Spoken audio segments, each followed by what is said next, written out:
Welcome to Short and to the Point, a podcast from the Comeback in Awful Announcing. Here's your host, Jessica Kleinschmidt.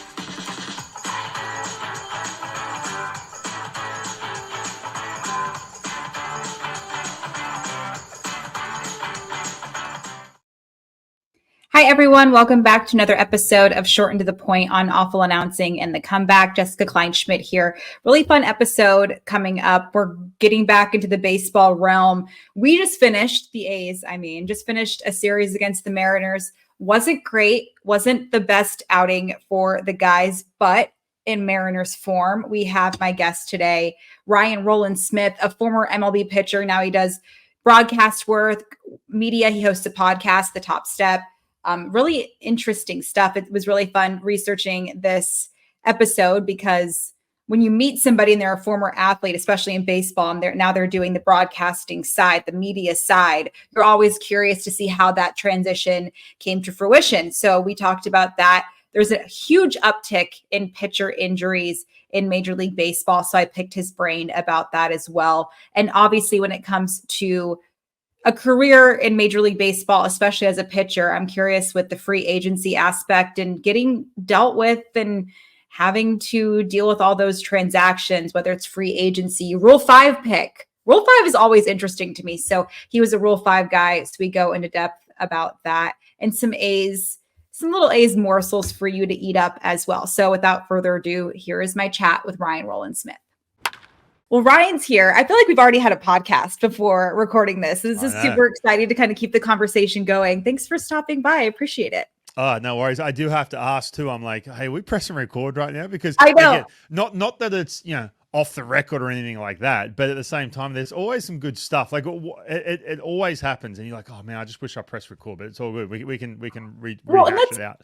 Let's talk about that before we get started, because I feel like the most important conversations you have are before you press record, and that has to do with the chemistry involved.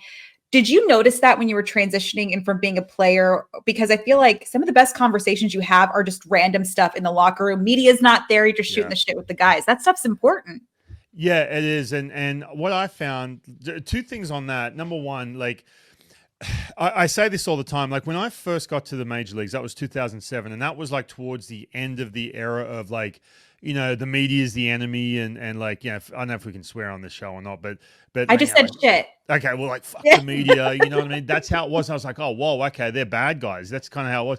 But I was in this place where I was like, man, I'm from Australia where no one cares about baseball. Like, It's like, if you get any attention for playing baseball, it's awesome. Whether it's like a dude from Nike coming up to you in the clubhouse and wanting to talk. I'm like, hey, I'll sit here and talk all day because you're like, you're treating me like I'm someone special. I'd never had that. And then these people coming up asking questions. So I was just like dying to just open the floodgates on just giving them everything and just trying to, and again, like I said, like I'd be sitting there and this was a time too where Twitter first kind of hit the scene. And so the Mariners said, hey, like, you seem very like happy to talk to media members. Will you start a Twitter account? It's kind of like, because the team wanted to connect with, that kind of audience. And so I was like, yeah, sure. And real funny story, not to keep dragging this out, but no. The Twitter thing kicked off, and I'm like, oh, it's just like sending a text. I'm going to sound super old here, but it's just like sending a text to a bunch of people who are following you or whatever. And so then they had this night where they had this I follow -18 t-shirt, and you get the t-shirt and you get to do a Q&A before the game. And I'm sitting there like, if any of my teammates find out about this, I'm a dead man. Like, this is so embarrassing because they're like, what are you doing? You're like volunteering your time. Like, what are you doing? You don't need to do that. And so I loved it because I loved the attention coming from Australia. I'm not going to lie. And so real quick, we're doing this pregame. I'm sitting there with these other people from like news stations and stuff, doing like a Q&A, and they had the CC, like the TV feeding back into the clubhouse. So I've got all these veterans watching me, and I'm like, oh, I had no idea. It was so embarrassing. What is this dude doing? He's just sitting up there talking about himself. It was just, anyway. So just with that, I found that like, as a player, and it's different now. The generation's completely different now. I just loved anything where it was I was getting attention. I know it sounds sad, but that's kind of the way it is. And if I was doing well, I just wanted to talk about it. I wanted to explain everything. And then when I had a chance to, and I'm not going to lie, when I finished my career, I'm sitting there going, man, I'd love to like do some sort of, something in regards to broadcasting, but I'm like, I didn't have a good enough career. That's what I thought. And I saw a few people pop up on the TV. I'm like, I actually had a better career than them. Boom. So I started sending messages to people with the Mariners saying, hey, can you give me a crack? And that's kind of how it started. So when that happened though, because it's so interesting, were you going to tell me who you saw on TV, who you're like, I had a better career than them? No, I'm not. Okay. Well, I have to ask.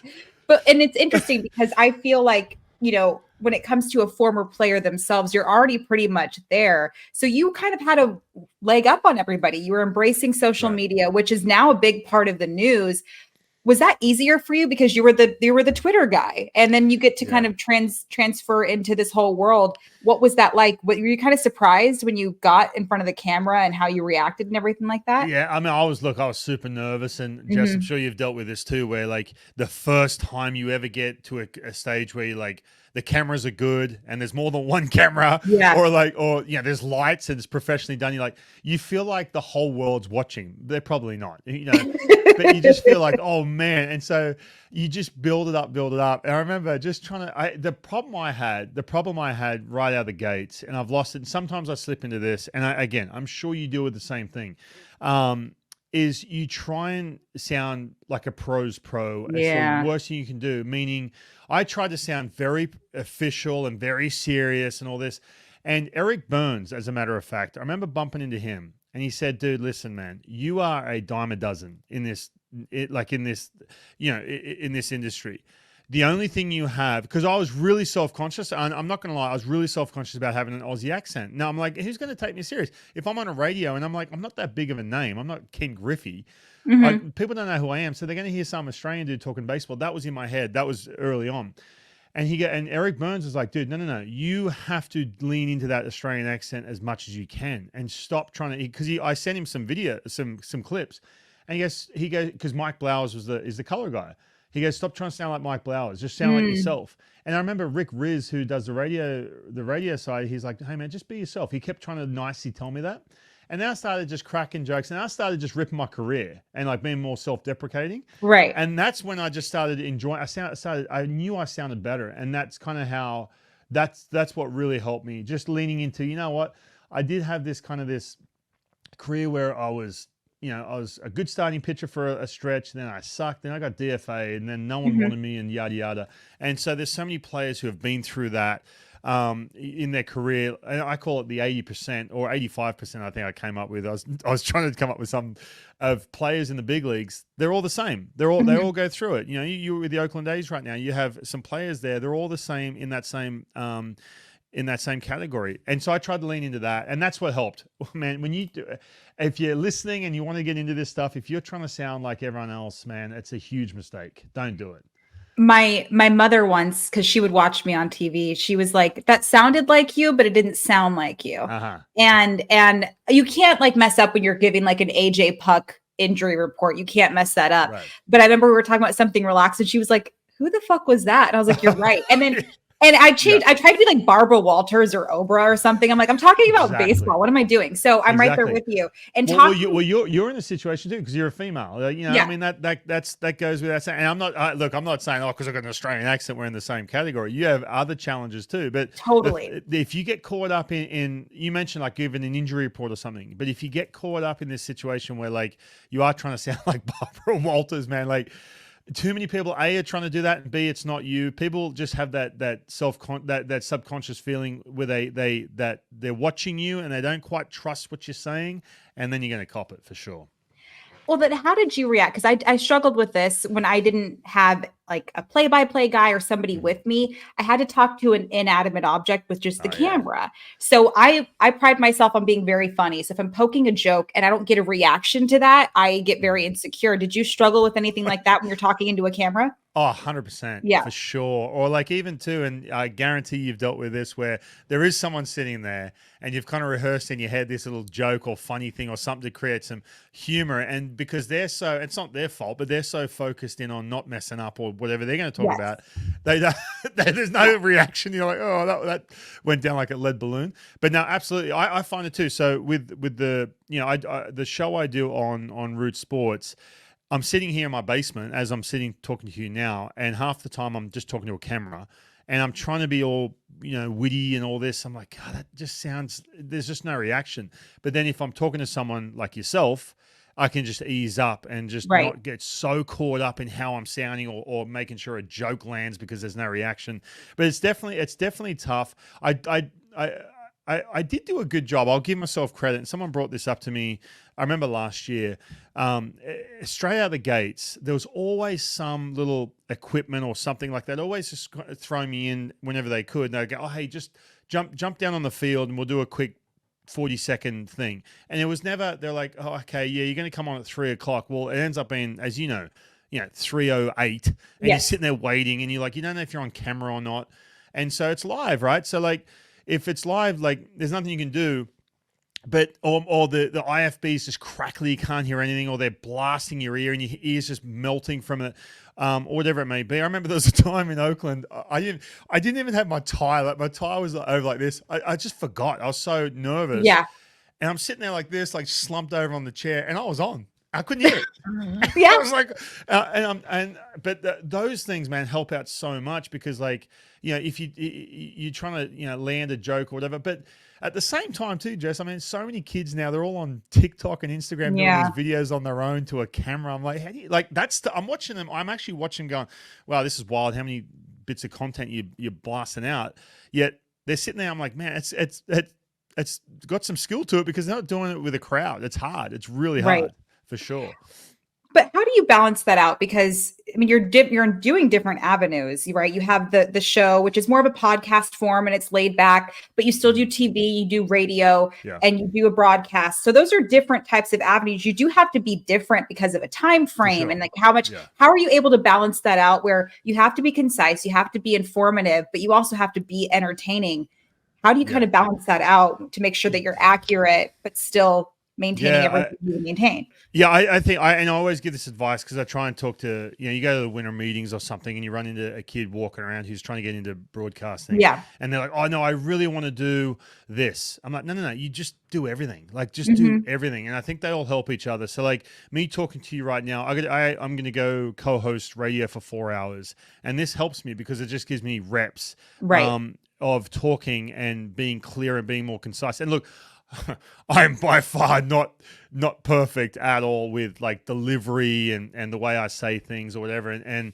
But I try and do it where I love doing like a post-game radio. I feel like a post-game radio show is a place where it's 45 minutes where you can just have that long form answers. Then I'm talking to you and whether you like it or not, you can completely cut me off, but we can just have a conversation like we're chatting and it can go in any direction. So there's that part of it too. And then that does, I'll say this two ways. That does help me because it gives me ideas and things of when, like, it goes in full circle. So like, it gives me ideas. So like when I am doing like an in-game, all right, I've got enough here. I've got enough in the tank.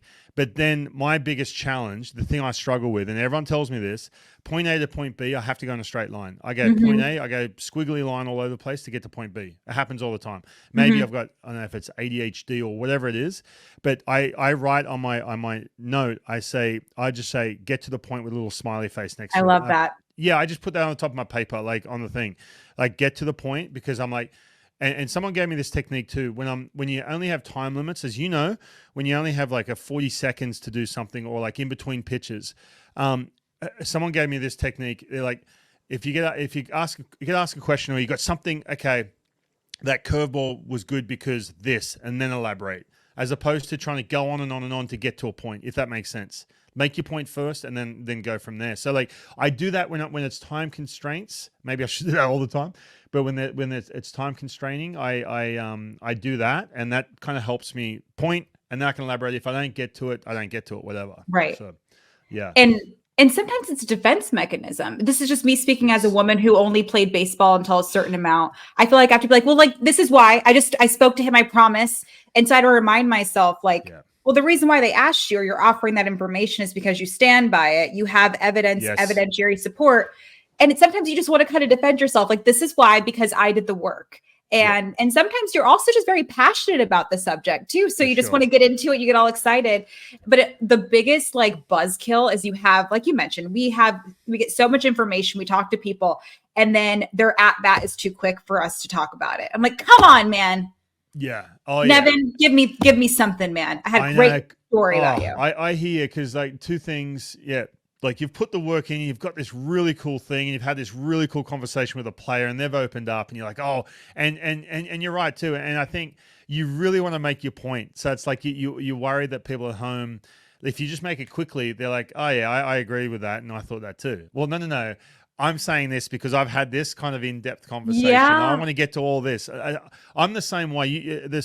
Being, we'll call it insecure or whatever. I battle with that every time I'm on air. It comes down to everyone deals with that imposter syndrome, or like my career wasn't good enough. People aren't going to, take me serious, or whatever it may be, or they don't like me. They would rather listen to someone else. I battle with that every single day for sure. Absolutely. Well, and it's interesting because you mentioned the insecurity and imposter syndrome. You didn't think your career was good enough. Yeah. But I look at a lot of managers. When I think of Bo Mel, he's a fabulous manager. Mm-hmm. You would have to describe how he was as a player to me because it's kind of forgetful. And it's different. I feel like when you're a catcher in the bigs, you certainly have like a leg up on that. But I think about that a lot too. Like, I'm not thinking about Mike Schilt's playing career. I'm not thinking about that. And Kevin Cash too. I mean, Dallas Braden, literally Dallas Braden. Right. Yeah. You take the perfect game out. I love him. He's my brother. Right. What are those numbers? You know what I mean? For sure. But I trust him with my life as it pertains to the way that he can talk about the game. And you know it's something you can't teach. Yeah, no, and he's one of my favorites by far to listen to. And it's not because, like his style, we're similar. And you're like, no, he's brilliant. He is so good on air. He can do that where he can dive into a subject. I'm like, oh, I didn't even think of that. I wasn't even thinking about that, whatever.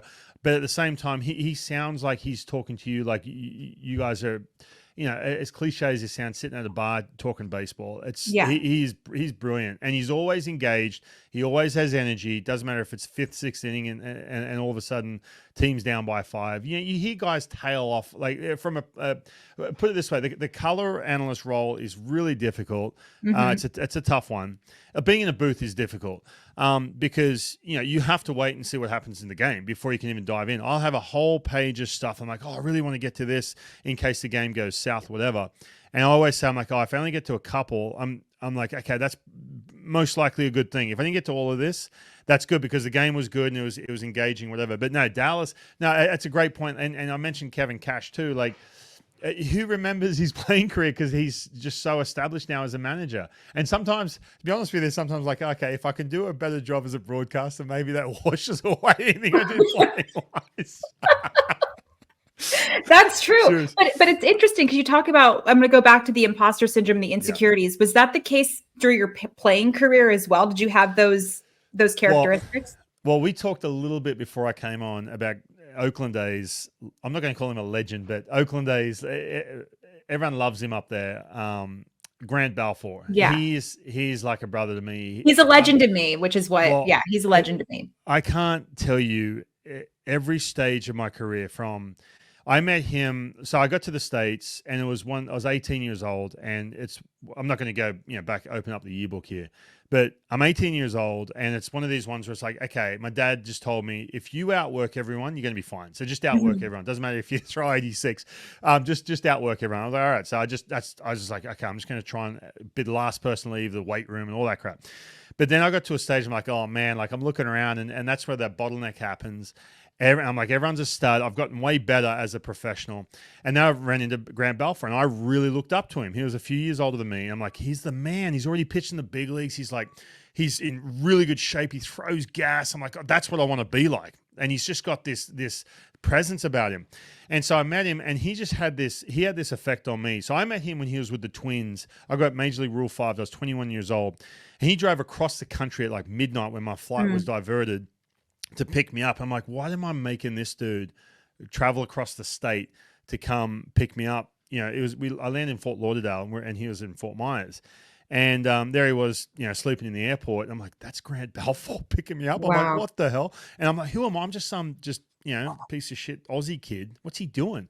And we just connected, and we've been really, really close ever since. Best man, groomsmen at each other's weddings, right? Aww. So that's how close. But anyway, with that being said, I remember, like, give you an idea. Get to the big leagues. I'm looking around, like, they're gonna figure me out, right? Like they're gonna figure me out. Like I'm just some like, oh, this guy's not very good. But then I ran into him. Literally, he got called up to the Brewers. He got traded over to the Rays. And this was 2007, towards the end of the year, and I started to get really sort of comfortable, and just. I can't tell you the words, but he just had this thing like, I don't care who's 60 feet away from me. I don't give a shit how much money they're making. I'm going to shove it up their ass. That's just his thing. And he looked at me like, why are you not thinking like that? Like, I'm like, why aren't I thinking like that? That's just how he was. He had this massive effect. And throughout that year and on and so on. And I remember even having chats. I'm like, oh man, I might be getting a start here. He goes, good, you should be. He goes, you should be starting. I can't dive into the things he said, but man, he just had such an effect on me. So playing, it was a battle, that's for sure. But I was one of these people that if I had some success, that's the only time I'd have confidence. It should be the other way around. I get it. But I'll admit, and then there was times I really had to, drag that out of myself. But Grant was a big one. There was others too, but Grant was definitely a huge on my career, and that's why every time they show that, the A's footage of him, kicking, I think it was Miller's relief pitcher, kicked his water off the mound and said, "I'm pitching this game against the Rangers." I think it was 2000. I can't remember what year that was. I've heard it pops up on my Instagram feed all the time, but that was real, man. That's how he was. Great guy off the field. Like, he will do anything for you, but man, he just had that in him where it's like, I don't care who you are, I'm going to absolutely dominate you. And that rubbed off on me big time. True or not, that's how it was. I'm glad that you brought that up, because you know what I was thinking of, and I just got very in my head about it. Obviously, with the A's having the bullpen on the field, I feel like that would have changed the entire vibe if the bullpen wasn't on the field, because he was basically in the crowd when this was going down. And I felt like if he was coming out of behind left field or the outfield, it wouldn't have felt the same. It was too organic. He needed to be like in the ocean of the fans, which was just that added to everything. For sure. And by the way, just on that too, like is there any parks now that have the bullpen on the field still? We're the last one. The A's are the last one. Okay. So Tampa, there's no more Tampa?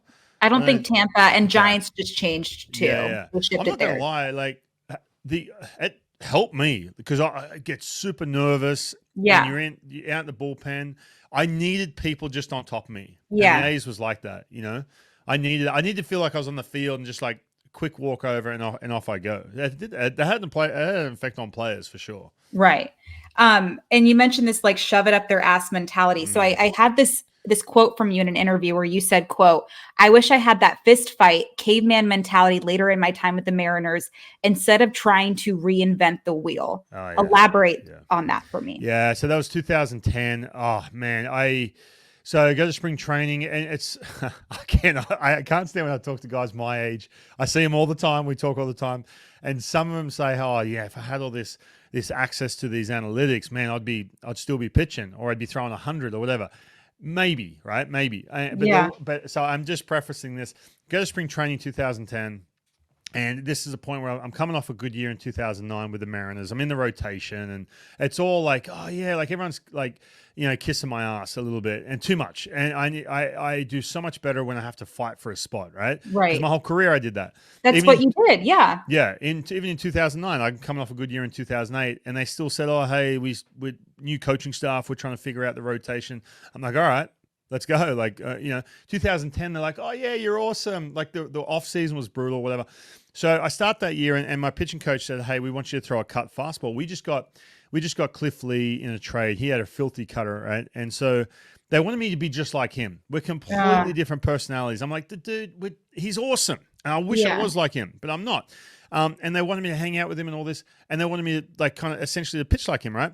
I remember that. I was like, oh, man. So I spent all this whole spring training trying to throw this cut. It was just dog shit. It was like 85 miles an hour, just no late life. I think I got one swing and miss on it the whole time. It was Wow. so I go into April anyway. So then I go into April, May, June, and the wheels just came off, man. I was in this place where it was like, I was feeling sorry for myself. I was making excuses. I was pointing fingers at a pitching coach and everyone else. And I had to just try and find that Grant Balfour mentality, to be honest with you. I lost that. I really did. I was, feeding off that. The year before that, I was in the rotation. I have an injury early in the year in 2009. I get to go to AAA. Go to do a rehab assignment. And then there's guys who are killing it in the rotation. And I'm like, where the hell do I fit in? And there's this whole thing that went down. I hit someone in the head my last rehab outing, and they ended up optioning me down. It's a long story, crazy story. And I had this like FU mentality, like, I'm going to shove it up your ass. So I get back to the big leagues, and they're like, oh, hey, it looks like you really cleared your head. I'm like, I didn't need to clear my head. Yeah. And then I swear to God, my first start back, I'm pitching against Cleveland Guardians, right? And I'm warming up, and I'm mad. Like, I'm just angry that I'd been in AAA for a month. Yeah. And they're like, and then the pitching coach is like, oh, it looks like, you really, you're working on some of that stuff we talked about. I'm like, hey, Rick Adair, the pitching coach, with all due respect, man, just leave me alone. I got it. Leave me alone. Like, and I just went out, and I was he okay? Did he embrace that? Like, yeah, he was okay. cool. We'll call that. Yeah. He's like, Yeah. all right. I was just, he just knew I was just like, I was mad at the GM. I was mad at a bunch of other things just because, like, some of the things that I was talking about, I'm like, that's not true.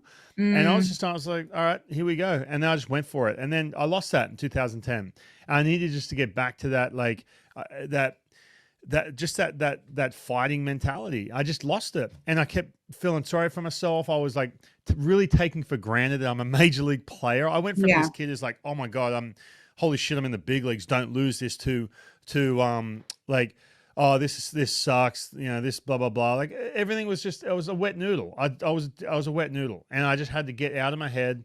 And I'll never forget it. A lesson learned. I'll never, ever go back to that or take anything for granted ever again. Even with what I'm doing now, no chance. But was that kind of important in a way for you to go through? Yeah, well, I mean, I have massive regrets in my career. Like, at the end of that year, I was like, I was arbitration eligible. The Mariners said, hey, take this and we're going to non-tender you. I was like, oh, maybe it's better somewhere else. And it wasn't. I ended up signing with the Astros, and it was just an absolute mess. But it was that it was important because put it this way, the lesson would have been much better if it was in like a 3-week span as opposed to a full year where it just derailed my career, if that makes sense. It took me too long to figure it out. That's for sure. And it's interesting because you were talking about analytics, but like you've introduced biomechanics into like your knowledge and like what you're doing right now. So when it comes to that, when you're studying that now, you can utilize that, during on the broadcast. Yeah. And you hear people saying maybe it would be a difference maker. Do you wish that you would have learned some of these things while you were pitching, or would that have kind of fucked things up because you're kind of too much information's too much information sometimes? Yes and no. I met when I had I just had a really bad experience with the Astros. My fault too. Again, I was still lingering from 2010. I met Tom House, who is the guru of like when it comes to velocity training. Yeah. Weighted ball training. He's the guy. He's the godfather of it. Yeah. I met him. I'm like, man, like I came out the next year. Velo was through the roof. My breaking ball was back to what it was 2007, 2008. And I was with the Cubs, right? And I had to fight my way to stay in that like in spring training in the organization. I ended up having a back injury later on in the year, but I met him. I'm like, and I kept saying, man, where was this? Just a couple. I needed this just literally, 24 months ago. Oh man, because what it did was instead of being lost, I was really lost. And I say this all the time. A lot of pitchers you watch in the big leagues, not so much now. It's different now. My generation and the generation just like the 10 years after me, I would say, the 5 years after me, it was this unconsciously competent. They're really good. They don't know what makes them good. There's a lot of that. And so when you had, for example, I do like baseball camps with young kids, right? Or I work with a 15-year-old. If I was teaching a 15-year-old while I was currently playing in the big leagues, I'd just be like, yeah, just do this. I wouldn't understand how to get the kid to do something that's going to be beneficial, whether it's a training program, whether it's a mechanical thing, because you're really good. You don't know what makes you good. And then when I went through all these struggles, and this was a little bit of a silver lining, when I went through all these struggles, I had to find out what it was. I wasn't doing well, what I was doing well. And so I just became fascinated with it. I met Tom, and he was brilliant. Tom House, he was just this guy who was like dedicated his whole life to unlocking velocity. And then Driveline after that came after, Tom House. And I try and spend so much time down there because from a broadcasting standpoint, I want to get in the weeds. Now, you're not going to be able to, like we talked about earlier, get into some of the weeds and some of the stuff, but any certification I can go get, I go get it. Just because I want to keep up with what's happening lately. I cannot be that dude. And Jesse, I guarantee you hear them all the time. These older guys like, oh yeah, well back in my day, or just coming up speaking out of their ass when it's like, oh, so-and-so threw 100 but he never broke down. It's like, no, the game's changed. And I'm sorry, but like the athletes now are just, they're built like freaking Ferraris. Yes, they can be made of cardboard sometimes, but they're just built differently. They just are. The game's different. And so I'm trying to keep up with that. So I'm fascinated by it. It's an easy thing for me to be curious about because I love it. And it's a fascination. So definitely helps. But I will say, look, in regards to Tom on the mental side of pitching as well, I was like, oh man, I needed this dude going into 2010 big time. That would have helped out massively. That's amazing. When it comes to like all the adversity you dealt with transactionally, you're a bingo card when it comes to some of these things. You look on the baseball reference page, DFA, free agent, released, Rule 5, all the things you could really imagine somebody going through, you went through. So in these certain aspects that are inevitable, how do you deal with that mentality? Because free agency from a reporter is nothing. I don't even think, unfortunately, I don't think about you guys in a human aspect in those aspects, which sucks because I do it differently when it's reporting. But free agency is very much just transaction. But what's the mental approach when you're hitting free agency or you get released or any of those types of scenarios? Yeah, it's the unknown like that. And that's the hardest thing. I do a couple of things on that. I go to these career summits, Major League Baseball players, alumni, shout out to them. They do amazing things. And they put this career summit on for players trying to transition from playing, whether they're at the last year of their career, transitioning onto what they want to do next. And so it just takes me back, man. Every time I was, whether it be DFA'd, and this is even back midst of my career, this is even before I got to the big leagues, you start second guessing, is this ever going to work out? What am I going to do next? I got no idea. This is my whole identity. So that always comes up. Now that's on the when someone tells you we don't want you anymore side. But then, like, for example, Blake Snell recently this offseason. So he's here in Seattle and I got a chance to talk to him. And this is, I mean, spring training had already started. We're at Dave and Buster's and he's shooting a little popper shot thing. And I'm like, hey man, I didn't want to really bring it up where it was like, all right, so who are the teams? What are the offers? I just didn't like, what's the update? Because I knew that it was super slow, as we all know, with some of the RSN stuff going on and everything else.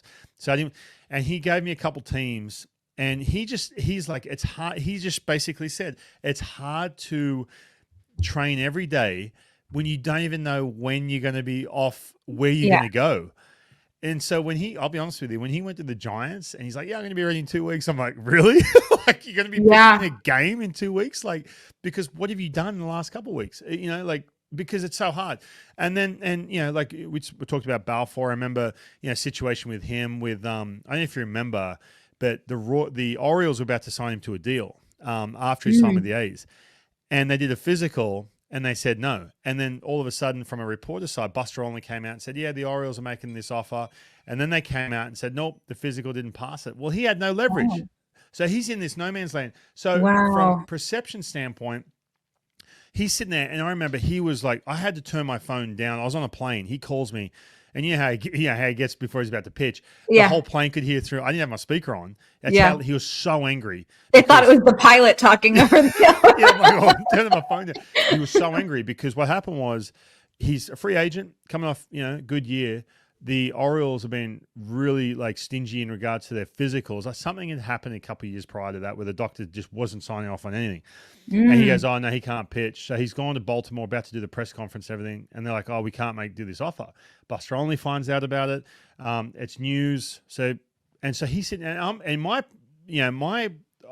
looking at this going, yeah, but dude, like you're one of the best pitchers in the game. You're an all-star. You made a ton of money. It can't be that bad. But then when I'm really diving into it, I'm like, man, just the uncertainty, it's really, really difficult. And then Casey Sadler is another example with the Mariners, having this conversation with him. He's a stud. He's had an amazing career. And he keeps saying, I don't know what to do next. I'm like, dude, keep playing. I know no one's calling right now. No one's calling. That's the hardest thing. When no one friggin' calls your phone and you're sitting there and you're just waiting and waiting and waiting. I said to Casey, pitch as long as you possibly can, dude. You're early 30s. You've had some amazing years. Your shoulder's getting back to be right.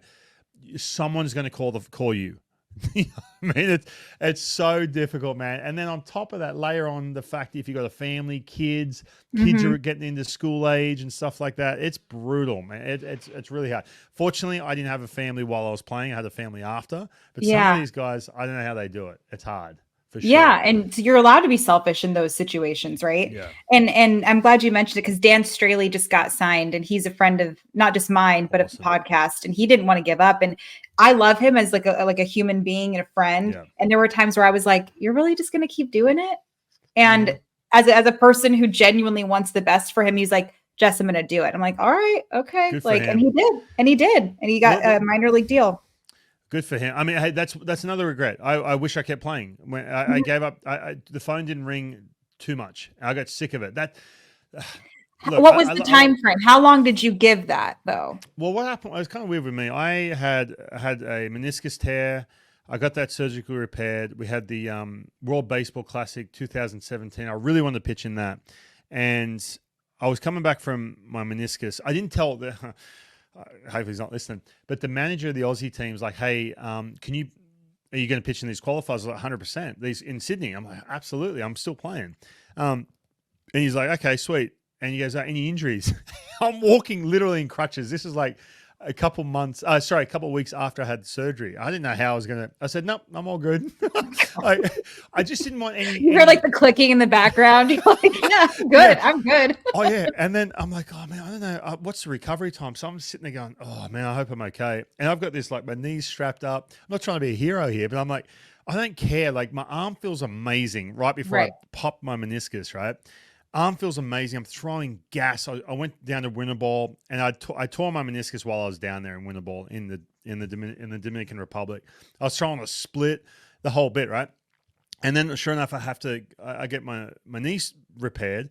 It's all right. I'll pitch for Australia. And this is when I was talking to the Mariners about potentially maybe doing, you know how it goes. You just try and get any crumb you can broadcasting wise. It's not like, oh yeah, here's 100 games in the booth. Like, right. And I'm going to support a family too. Let's not forget, right? Totally. So I'm freaking out money wise. What do I do? But I'm like, okay, I'll go back to Australia. I'll pitch in this qualifier. Don't tell anyone about my knee. I'm okay. I can do it. Velo wasn't great, but it wasn't like I was pumping some 92s, 94s easy in bullpen sessions. I'm like, oh, this is so good because I unlocked a few things, and then sure enough, I go down pitching it. I'm all good, and then after that, I'm like, okay, what do I do here? Like, what am I doing? Like, I'm going back from Australia. It's always hard when I go back to the States because I'm leaving family. My family's all doing good things. They're all got jobs. Right? Yeah. And I'm this dude trying to stick around like a Dan Straley. And my wife was so supportive. She's like, play indie ball for $1 a month. Who cares? Keep playing because you never want to look back. Yeah, she didn't care. And so we get back, and then the Mariners kind of said, hey, come to spring training and do some games. I'm like, oh, I love this. This is so much easier than having to deal with this other crap. And so I was supposed to have a showcase. And I'm like, I don't know what team's going to show up. I just canceled it. I'm like, I'm not doing it. I'm not doing it. I just said maybe in a year. I don't know. Next year I went to the WBC World Baseball Classic, and I just said then and there.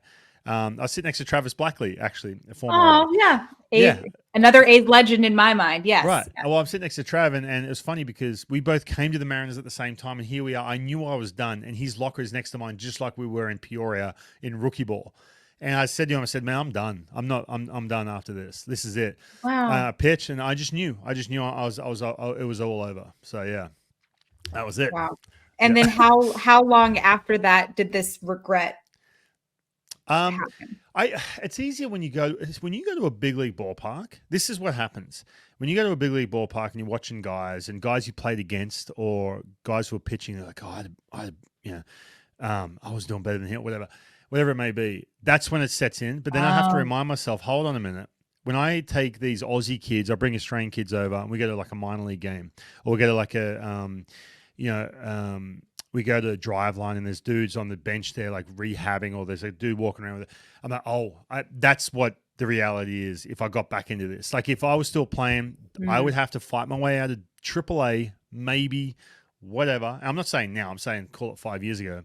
That reminds me, I don't miss that. I don't miss that at all. When I got friends who are now coaching and they're going to start rookie ball and work their way up, and they just relive the whole minor league career, and the way they're talking, those words that are coming back into my mind, they're like, I don't miss that at all. You're like, oh, no, don't miss that I just can't part. do it. Yeah, it's a grind, man. It's a grind, the whole minor league thing. Oh, my God. Yeah. What else do you not miss about playing?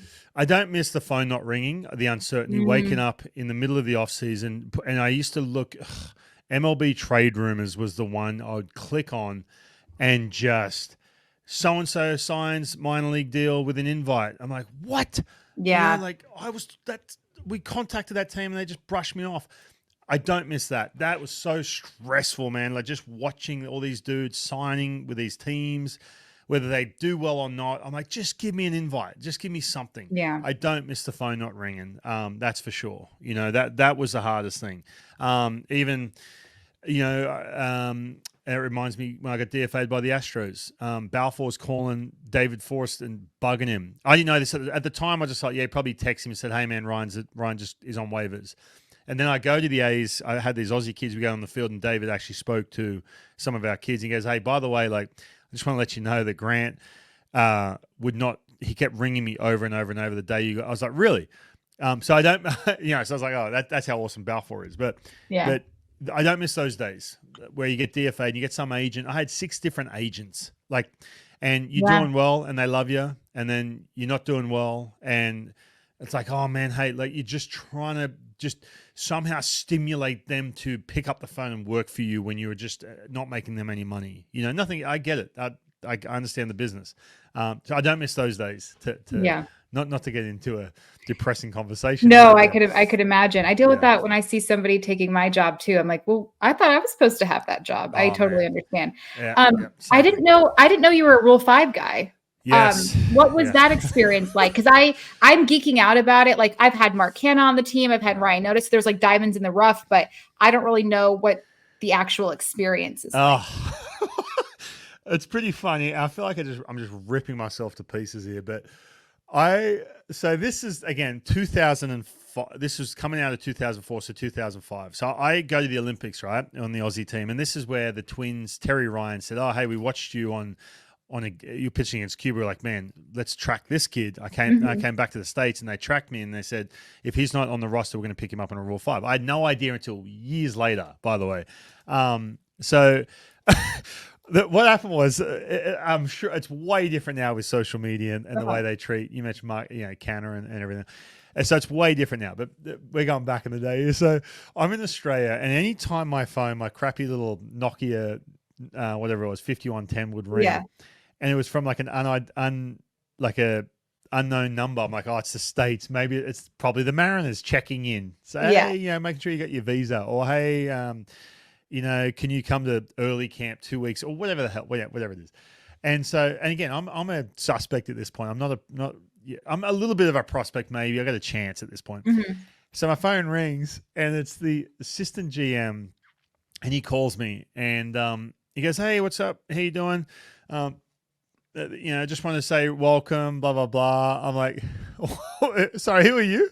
I had no idea. So I woke up in the morning. This is like 7 a.m. I'm half asleep. And I'm like, he goes, oh, it's, what was his name? Bill Smith, I think it was, from the Twins. I just want to say welcome. I'm like, I'm sorry. Can you explain to me? Welcome. He goes, oh, we just picked you up in a Rule 5 like this. And I'm trying to like get my bearings. So I'm like, I knew what the Rule 5 meant, but I was going to say, did you know what it was? Okay, cool. Yeah. I didn't know what it meant, but I did say to him, I said, can you explain how this works?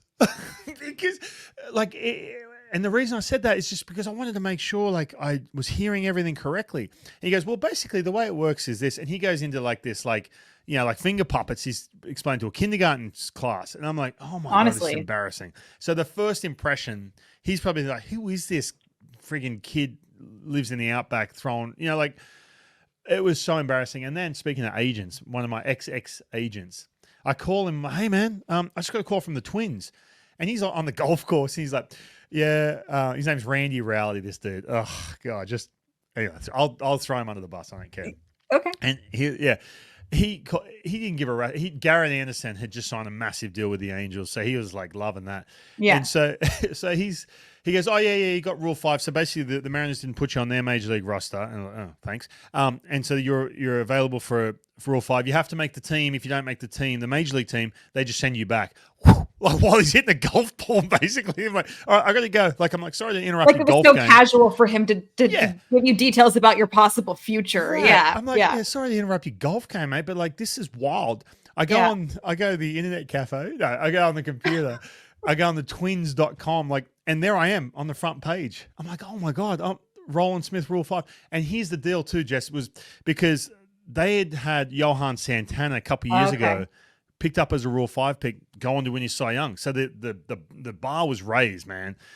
So I go into spring training, and I straight away, and that's where I met Grant. God, if it wasn't for him, I would have been out there in a week. But I was so over my skis.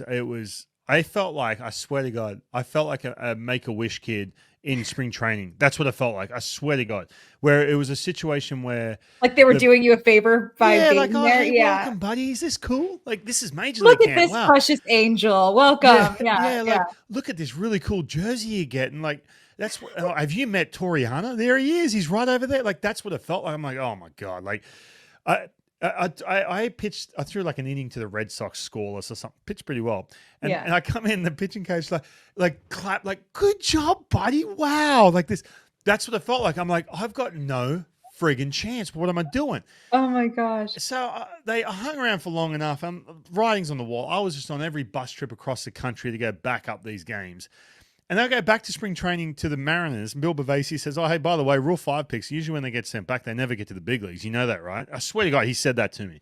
And I'm like, thanks, Bill. Like, and so I dragged that into my AA year. I'm like, this is it. This is my story. This was as close as I'm ever going to get. And I had a bad year that year in AA to kick it off. I was a mess, man. I was like, oh, God, this was my one chance, and I blew it. So it was a very interesting experience. I know it works out for a lot of guys, but the Twins were good. They were in the playoffs the year before. There were men in that locker room. I was not a man. I was a kid, man. That's what it felt like. I had no chance. Put it that way. Yeah, I could imagine. Oh, that's funny because the Rule 5's always been really intriguing to me, especially because I love the diamond in the rough mentality, and that sometimes it works out and sometimes it doesn't. Yeah, but a lot of times too with those players, and I look every time I watch them, they're just kids. Like they're kids with men, if that makes sense. I know that the MLB's age is getting younger, but this is back when the salty Brad Radke, like mid-30s age, was like the standard. You know, the 30-year-old. And I'm a 21-year-old. Like I'm looking around. You know, it's a little different now, but you know what I'm saying. Yeah. So. No, I know. And I was talking. Who was I talking to? Aledmus Diaz about it, and he's like, the game's getting younger and younger, and like to the point where if a 21-year-old, a 20-year-old walks in the locker room, I don't even bat an eye anymore. I used to, and now it's like, kind of a deal. So I want to talk to you about arm injuries, and you went on the top step. You talked about it because there's a surge in them, and it was really interesting because you talked about Bieber and Yuri Perez. Of course, those are two of the main ones that just recently took place. And you're like everybody else, whether it's a former pitcher or a broadcaster, even Jeff Passan did a really beautiful investigation on it. You can't really nail it down to one thing as to why these guys have an uptick in injury. But just like you said, like the game's changing, the velocity's up there, the specialty pitches are insane. So, but you believe it's only going to get worse. So why is that? Because look at like, all right, so Skeens burst onto the scene just the other day, and he's a big... You're not allowed to talk about, before we preface this, you're not allowed to talk about Mason Miller in this segment. Got it? Oh, yeah. Not allowed. You got it. Not allowed. No problem. No problem at all. He's off limit. Well, I'll say it in a good way. Now, you look at Skeens, the way he's built, right, and the way he throws the ball and everything else. He can and again, knock on wood, and same with Miller. Miller seems to be pretty switched on with everything he's doing, which is a good thing. But you know, it's one of these ones where, first of all, these pitchers now, I'm not going to say they're smarter in regards to the way they pitch, but they are way more tuned into how can I unlock, if I throw, let's say I throw 93, 94, how can I now unlock a 97, 98? And then how can I now unlock this breaking ball, which is 5 times better than the one I had in college? Because of just the use of information, whether it's, you know, there's some guru in their system or it's a YouTube video, right? And then that trickles down to that 15, 16-year-old. I work with kids all the time. 15, 16-year-olds can go online, and I'm telling you right now, they can figure out ways that if they've got 2 months and they have a radar gun, even a pocket radar, and they set it up and they start getting some numbers where it turns from, you know, an 82s to 86s, that's just going to make their curiosity grow larger, and it's just going to make them sit there and zombie scroll through every YouTube video and figure out ways to throw harder. And that's stimulating. I know for me, when I started throwing harder, even as I was older, and I mentioned Shane Bieber because he's older, right? So he's got a more of a bigger risk factor in regards to injury because he's doing things that he spent the last 26 years doing. He's going to be doing them differently. And so that's not going to change, right? The bar has raised so high now where guys can unlock information from a population standpoint of pitches, and they're all just going to throw way harder. The fact now that I'm as I'm saying this, I'm going to talk about one thing which is coming back into trend, which is good too.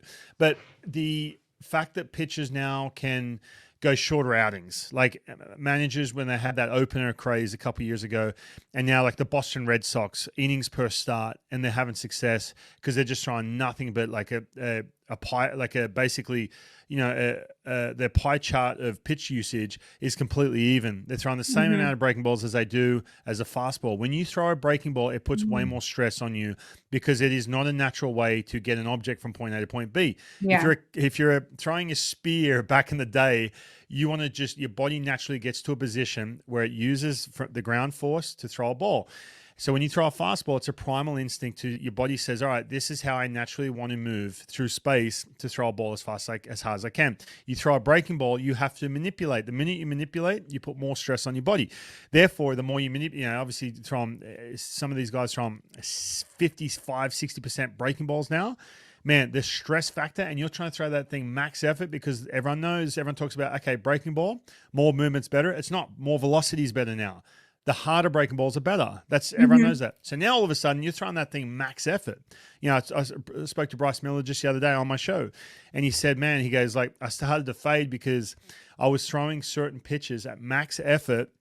I've never done that before, right? And so I think that the pitch usage, the pitch usage part of this, Justin Dunn, another example, he was with the Mariners. They said, hey, we have to change your usage. And he just faded. Like he went and hit the IL. He's never thrown that many breaking balls in his life, right? So the pitch usage has completely changed. You used to be establish your fastball and then everything kind of, you keep your secondary pitches in your back pocket. Now it's like, no, I'm going to throw a breaking ball in a 2-1 count. Like, it's so different. The pitch usage, I think, is the biggest one. The other part is the other factor I was thinking about as well too, and I didn't mention this. Now they've got these guys in AA and AAA minor leagues. The schedule's changed. So AAA, as you know, they got the one off day a week. So all these guys are pitching once a week, right? Once every 7 days in AA, AAA, and they're in a situation where they can, you know, curb their usage and everything else. Then they get to the big leagues. It's one every 5th day. And then you got these, like the Mariners are in this stretch right now. They got no off days coming up forever. Like 2 off days in May. And so pitchers get to the big leagues. Your adrenaline's pumping through you.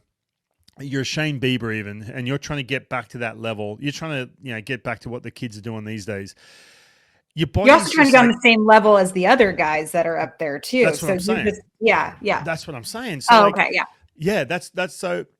Your recovery is just no chance. Like it, you know, there's so many different factors. I just think that from a youth standpoint, it's not attractive to recover. It's not attractive to go through. They all do that. By the way, and nothing against Driveline. The recovery routine is so like stock standard. It's like the 3 sets of 10 bench press and at the gym. Like, if that makes sense. The recovery program for a lot of these kids, the way they generate velocity and the depth they go to do different things, it's amazing. It's like I'm looking at a 16-year-old going, man, how do you know that? How do you know how to that's the thing? But when you get to recovery, they just do the same routine every single day. So it's not stimulating. Like, you don't see that radar gun flash up on you. But the recovery part is so important. Now, I try and tell kids that all the time, but they just don't do it. And so when that becomes trendy for kids, fair enough. The other thing is too, look, I'm just talking on the youth side here. I don't mean to drag this out, but the travel ball, the amount of these kids from when they're 14 on, they're or year round, max effort in November at some travel ball tournament. There's no way, like, that's great. It's going to take its toll at some point. Your arm is just like, at some point, just going to cop the brunt of it. Then all of a sudden they get to a stage where the games really, really count. They go to college, and guess what? These games count. These games matter because you're trying to win. Then you go to pro ball, and you're trying to keep up. So it's just, at some point, you're just going to break down. And the other part is too, the teams are like, okay, we've got 10 kids, 2 of them work out, great.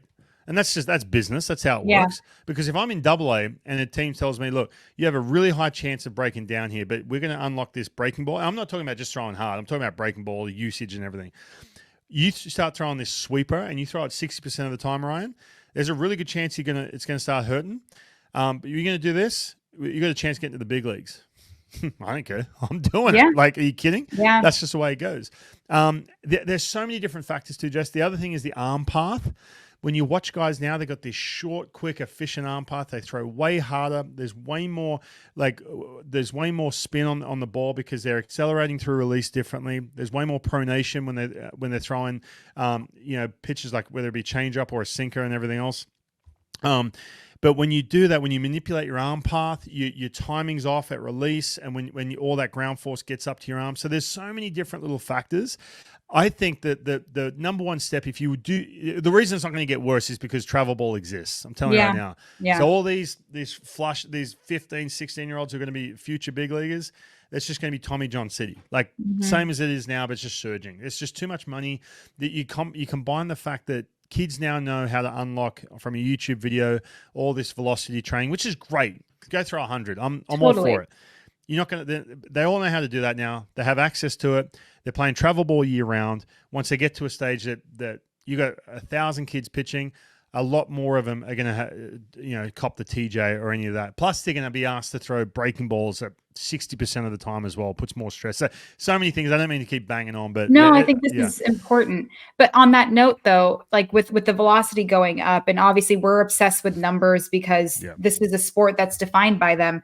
If you're not throwing 100, do these kids feel like they've failed if they're not throwing 100? Yeah, I think that you kind of have to now. Like, that's kind of where it's at, right? Like, that's the bar. Like, you kind of have to. Eric O'Flaherty, who had a great career, and he was 93s, 95s with a filthy slider, right, left on left, and he's like, okay, I'm still the same output as what I was a year ago. He's coming back from like a minor injury.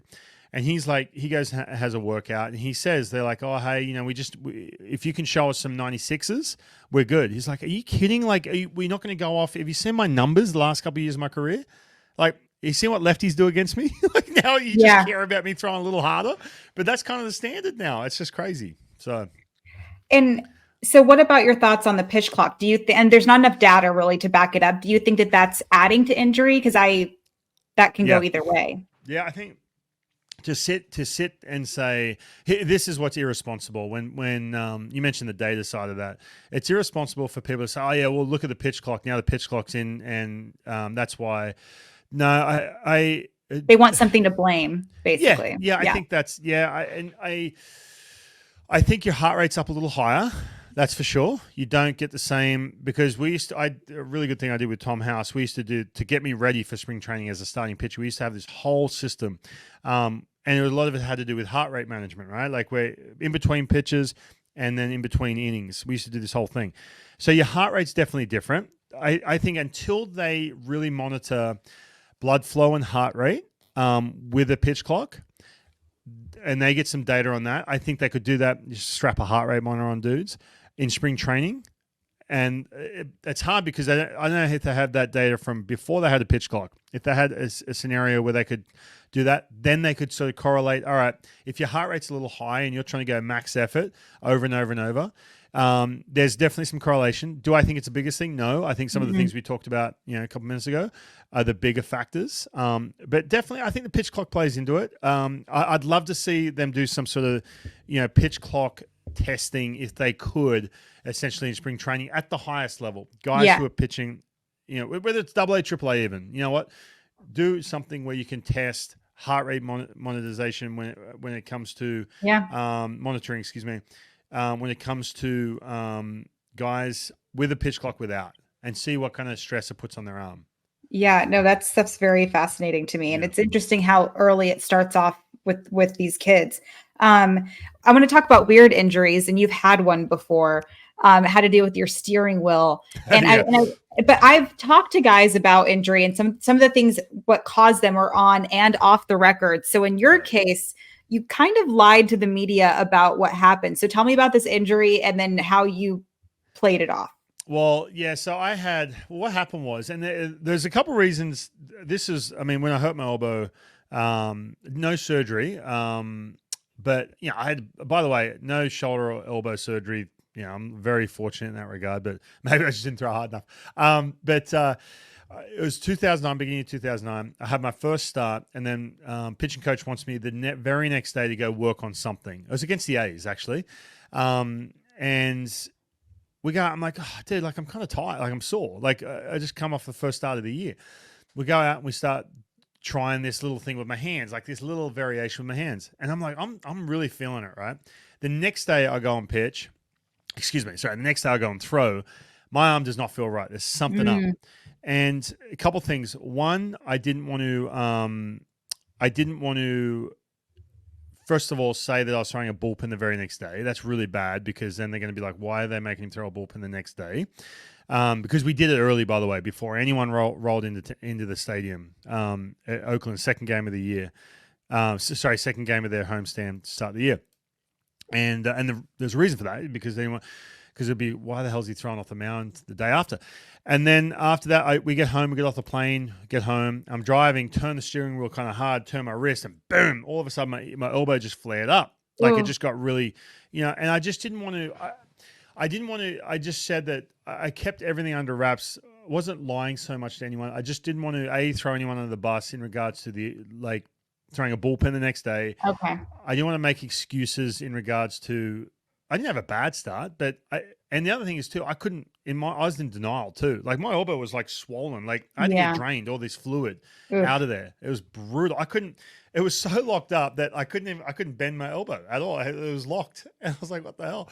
But I wasn't going to say any of the details. I just said, because I just didn't want to throw anyone under the bus. And the other thing is too, you're going to remember, I felt not ashamed by it, but I was just like, good spring training, make the rotation. I'm hurt. You just feel like an absolute piece of shit. You really feel like just such a letdown, So there's a little bit of that. And then I've had a situation, there's been a couple of these. I was, as we all know about the phantom IL, when teams put players because they're struggling and they don't want, it's a little bit different now with the way it works, but this is 2010. I got a 6 ERA. I'm struggling. Go to Chicago, get absolutely torched. If you've been to a game, anyone listening been to a game with the White Sox and they hit a home run, those fireworks are so loud. And I remember just going, running for cover every time I give up. I was like, I can't. It was like PTSD. Well, the next day I come in and they're like, hey, we're going to put you on the phantom IL and you're going to have an injury. We're going to give you the injury when you get to the clubhouse. And I was like, oh my God, because I needed a break, man. Did they pick it out of the hat or something? What are we going to give them? They usually go a non-structural one. It could be a back stiffness, lower, a calf muscle or, a quad strain, right? Yeah. Or something like that. They're the classics. So I'm walking into the clubhouse. I get a text message from former quarterback Matt Hasselbeck, used to be with the Seahawks. He goes, "Hey man, I heard about your back." First of all, I didn't know what the injury was. He goes, "Hey man, I heard about your back." Right. That's what they said. Got it. Yeah. Yeah. He goes, "Hey man, I heard about your back. I got a really good back guy. I can give you his number." I'm like, "Oh, I guess it's my back." Like from a media relations standpoint, they came out and said, "Oh, Roland-Smith's on at that point the deal." But it was Matt Hasselbeck who kind of told you had the back injury. Yeah, because he had read about it. That. Yeah. So he popped up on his phones, Mariner News or something. He goes, "Oh, Ryan's hurt his back. I've got a back guy. I'll send it to him." And so, don't mean to name drop there or anything, but I was just like, "Oh, thanks, Matt." I didn't want to tell him, because I was like, that's embarrassing if he's like, "Hey, Matt, idiot," But I said, "Oh, thanks, man. I'll get that from you." So I go in the clubhouse, and sure enough, I have to talk to the media and just say, "Yeah, my back's killing me. It's been like this for a couple of weeks." And I'm walking how do you do that? Because I'm putting myself in reporter shoes. I'm going to ask follow-up questions. Like, did you feel it when you were throwing? Like all this other stuff. Do you got to kind of like bullshit your way through that? Yeah. I mean, yeah. And you just keep the details light and just say, it's just and here's the other thing too. Look, Jess, some of them know, especially the ones, who, and some of them maybe don't, but you just have to do it. And then we have to act like we're being informed too. So I get it. Correct. Yeah. And so any work I did, I was still throwing and I was working on stuff. I was trying to figure out what the hell was going on. It was such a mess. So I'd get there at literally like 11:30 noon and playing catch, throwing bullpens and everything at that time because I couldn't be caught, throwing bullpens. So we had Carlos Silva, who was on the Phantom, and he's like swinging a fungo trying to hit it out of the park, and all the reporters are like, "You put this in a tough spot here." You know what I mean? Because like we're not supposed to be seeing this. Yeah, he had a bad something like. He's out there swinging a fungo. It's like, bro, like you're supposed to be acting like you can't do anything. Yeah, it's funny. I wish I could honestly tweet that. I feel like I wish we could be more honest. Like he's got a bad something. You know what's going on. Yeah, like, no, I just leave him alone. Let him be. Yeah. It's different now, though. It's a little different now with the shorter IL too. I guess like I can't think in my head how it is different, but the teams don't do it as like they used to. That's for sure. Yeah. Yeah. So funny. But it's usually a player is out of options, and you don't want to, you can't. They don't want to DFA you, but they can't have you keep going. Yeah, it's actually kind of brilliant because that they have to. Like I think of like NCIS, they have like a whiteboard, and they're like, okay, well these are his options. You have the red string going. You're you can't do that kind of deal. But I think it's kind of brilliant because you have to do those types of things. Oh yeah, for sure. Early on, you talked about it, and I'm so lucky I get to talk to a lot of people from Australia that play baseball, and you said no one cares about baseball in Australia earlier on in your career. It feels like that's not the case anymore. It's definitely getting more attention. So what have you known about, or what have you seen the relationship of Australia and embracing baseball now? I don't think it is, to be honest with you, getting really? the same. No, it's not. People assume that, and I'm just like straight up going to say like it's not. I think put it this way, when I was growing up in the 90s, you just didn't have that many options in regards to stuff A, you could watch, or B, like sport you could watch either. Now, with so saturated with different things you can do and everything, so it makes it even tougher. But baseball now in Australia, the kids who are in the baseball community, they have MLB TV. They all have it, so they can watch any game. All the video games. Now, by the way, up until it wasn't too recent to when you couldn't get MLB The Show. In Australia, you couldn't even buy that game. You had to get it imported from the States, and it was expensive. So now all the kids can get MLB The Show, the video game. That helps massively, right, for kids, because they can, I want to be the Twins. I don't know the Twins, and now they're all of a sudden they're playing with Max Kepler and like, oh, he's my favorite player or whatever, because they're playing the video game. That helps. So MLB TV, YouTube, obviously, kids can now go, oh yeah, I want to watch, Mason Miller, and then they can just watch every highlight. It's blah blah blah. That helps, but there's not that thing. There's not that thing that those back. And I'm using my time where basketball got massive in Australia because trading cards was a big deal. Number one, but number two, Shaquille O'Neal was like smashing backboards. Michael Jordan was jumping from the free throw line. That resonated where it's like, whoa, that's this superhuman. Look at that thing, right? I love basketball as a kid. Baseball is not drawing that kid who doesn't play. It's not drawing the attention. If you don't play baseball, it's the dumbest thing ever. Yeah. Exactly. Yeah. And from an adult standpoint who wants to get into it, it's not that cricket fan is not going to, they're like, oh, he likes cricket, he'll watch baseball. No. The only way that baseball gets any attention is from to speak to people outside the baseball community is if a baseball player is dating a celebrity, right? Like when A-Rod was with like everybody Madonna or J-Lo, whatever it was. Boom. Everybody. Everyone knew who he was. Like Derek Jeter was dating whoever, like someone. Also everybody. Yeah. Right. Okay. So everyone, that's how, like, that's how you got that different, or the steroid thing. I'm not going to lie. The PED stuff back in the day helped baseball's profile in a sense of, wow, okay, this is a big deal in the States because A-Rod was all over the place because people knew him about some PED scandal, or Roger Clemens because of that. That's the way that it broke through the non-baseball fan. I know it sounds bad. So baseball, when everyone talks about, does baseball have that like Michael Jordan, character, or even LeBron James character, or that Tom Brady character? It doesn't. And the fact it doesn't have that's where baseball's really suffering. Don't get me wrong. I'm saying in Australia, it's suffering because it's not resonating out that pop culture like other sports have in the past. Therefore, baseball's getting better. Travis Bazzana at Oregon State, he's a kid who I brought over, killing it. He's going to be one of the first picks overall. I'm hoping he's a NxtGen Baseball guy, right? That's right, exactly. Yeah. And so I'm hoping that maybe they follow along with what he does, because in the NBA they had these like Patty Mills and Andrew Bogut. They would show those games because there's an Australian. You can't really do that in baseball. Like if Liam Hendricks is pitching, he's a closer, so you can't really follow along the White Sox and now the Red Sox. Yeah, if that makes sense. Basketball, they do that on ESPN Australia, whatever. They're gonna watch the teams these Aussies are on.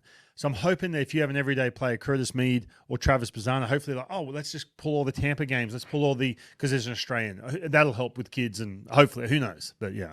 Yeah. Well, I mean, we're hoping O'Loughlin, I mean, we have a really strong bullpen. I don't know if we're going to be seeing him anytime soon, but that is what it is. But tell me a little bit more about NxtGen Baseball, because that sounds like it's fun and it's successful for you right now. Yeah, it's been very rewarding, a labor of love, put it that way. I mean, I run a company that, people say that you're either a business owner or the business runs you. The business is definitely running me. Like when it comes to like, what am I going to do after playing baseball? All the business savvy stuff. Just learning on the go. But it's been great. Everything from doing, baseball camps for kids back in Australia to baseball camps here in Seattle. I'm doing a bunch of them. But the rewarding part and really set a trend. NxtGen Baseball, I will come out and say this, has set a trend from 2016 on, when we started telling kids, don't sign for $100,000. I know that's a lot of money, right? Go play college baseball. Yeah. When we did that, we got so much kickback. People like, you guys are idiots. Don't tell these kids to turn that money down. That's the way to go. You go sign professionally in the international as an international free agent. You go to rookie ball and you try and make your way up. Worked out for me. 99.9% of Aussies it doesn't work out for. Go play college baseball. Have that fun. Still be a kid. Mature and whatever. So people thought we're nuts, but now everyone's doing it back in Australia. There's 15 different programs now, all trying to do the same things. But some success stories. Travis Bazzana, he's going to be one of the first picks in the draft. It's amazing what he's doing. Jimmy Nadai is another kid. He's at Stanford University. Getting a kid to go to Stanford to play baseball, that was for me, it was so rewarding. That was never an opportunity back when I played, or not even 10 years after I played, like after I signed professionally. I signed for $30,000, and I'll draw it up on a whiteboard for kids and parents and say, these are the economics of baseball. This is how it works.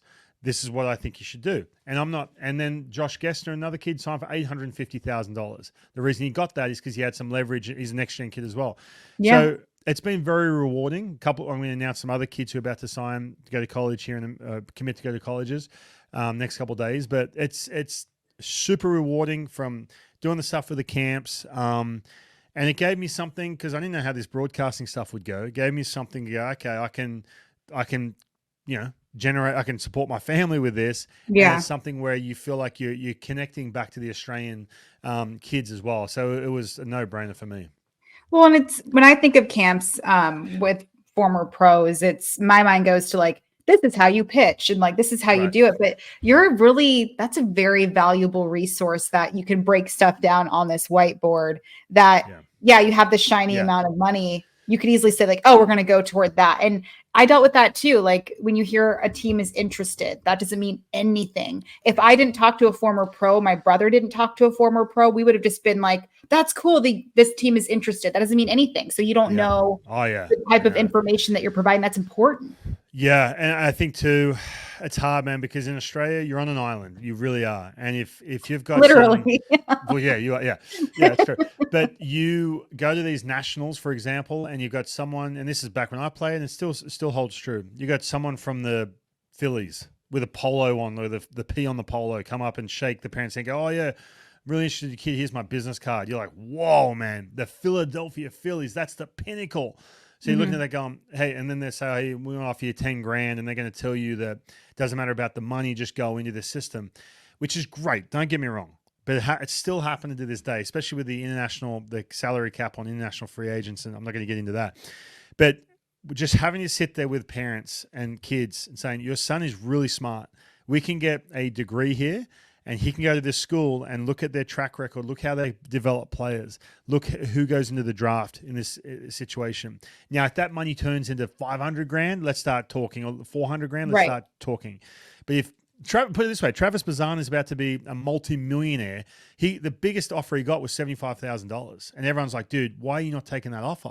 But he was so smart. He knew that he'd done his research. He's like, no. Like, I'm watching this high school prospect. I'm better than him. I've played against him at this international thing. And he's gone to this school. I'm better than him. He was smart. He understood. And his parents were like, whatever Travis wants to do. So $75,000 is a US. It's a lot of money, like for a kid to go in and say, they tell you that you're going to, like, you have a really good chance of making it in the big leagues. It's hard. So things are changing now, that's for sure, especially when Trav does his stuff. But just sitting there and explaining after tax, this is how much it is. Now, if all that good stuff, So yeah. That's interesting. Before I let you go, you have this new gig coming up with MLB Network. How did that come to fruition, and what are you looking forward to with that? Oh man, well, thank you for bringing that up. I'm really excited about it. I've had a chance to do a bunch of stuff with MLB Network already, whether it be the World Baseball Classic. Did the World Series last year for the BBC. That's through MLB Network. I've done YouTube games, an Apple game. I've done those Facebook games. Every time, and I said this the other day to Alana Rizzo on High Heat. I'm not going to lie. I walked into those studios and I was super nervous. And the same thing we talked about in the beginning of the conversation, that imposter syndrome. But I walked in the studios for the first time and did a couple shows. I'm like, man, okay, this is, to me, like, this feels like where you're trying to push towards the big leagues. I felt like, in my opinion, that's just a personal thing. And so that was 2019.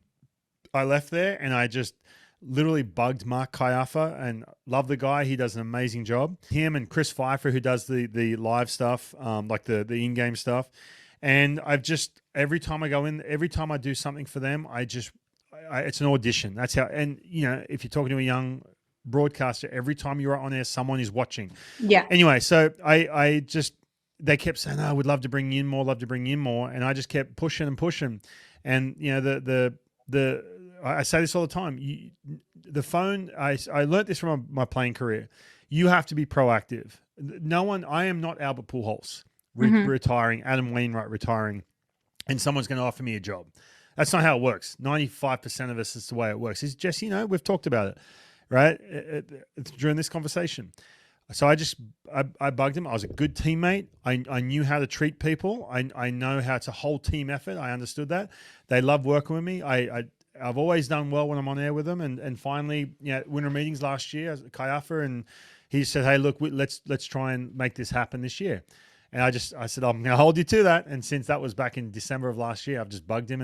And finally it's worked out. So I'm really excited. I'm going to London in a couple of weeks to do that London series over there, and then go from there. I can't wait. I'm looking forward to it. Thanks so much for your time. This was awesome. This is a blast. Thank you for having me. This has been a lot of fun. Thank you. That was Ryan Rowland-Smith. A little bit of everything. I loved how we were able to talk about, the pitcher injuries are always going to be a factor, but that starts when these guys are kids. And it just blows my mind. Tommy John himself, the guy who was named after the infamous surgery that pretty much every pitcher undergoes, said, don't have your kid play baseball year round or 24/7. Let them play other sports. We don't want these travel ball kids aching their arms. But at the end of the day, they're going to do what's best for them and obviously what's going to fill their pockets with money. Thank you so much for tuning in to Short and to the Point on the Comeback and Awful Announcing. For Philip, for dealing with all of my drama. I so appreciate it. And we'll see you next time. Want even more short and to the point? Follow Jessica at Kleinschmidt JD and head over to thecomeback.com and awfulannouncing.com.